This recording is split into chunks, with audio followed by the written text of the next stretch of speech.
How to use Roblox account manager. Now for us to get this done, I want you to open Google, and then here in Google just go ahead and try to look for Roblox account manager, just like so, and then you should be able to see here releases. Go ahead and click that over there, and then you have here the Roblox account manager zip file.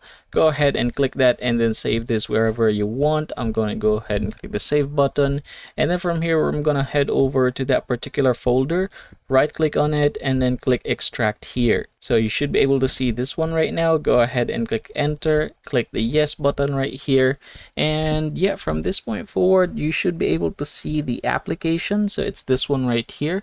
What you're going to do is choose password locked here, and then you're going to go ahead and type your password. So basically we are just trying to enter a password or locking our own password account manager. Click continue. And then from here, what you're going to do is just click account right here, choose manual login, and then from here, go ahead and log in with your account. So I'm going to go ahead and do that real quick. And then from here, I'm going to go ahead and type the password, click login right here. And afterwards, you can see that it is now closed and we are now back here. So there is the account.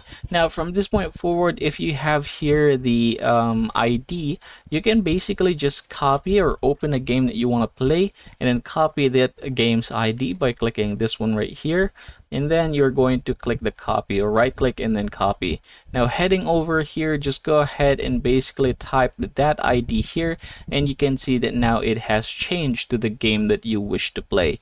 Now from this point forward, if you already have Roblox here on your PC, what you can do is just click the join server right here, and then it is going to automatically join that particular server that you wish to do so.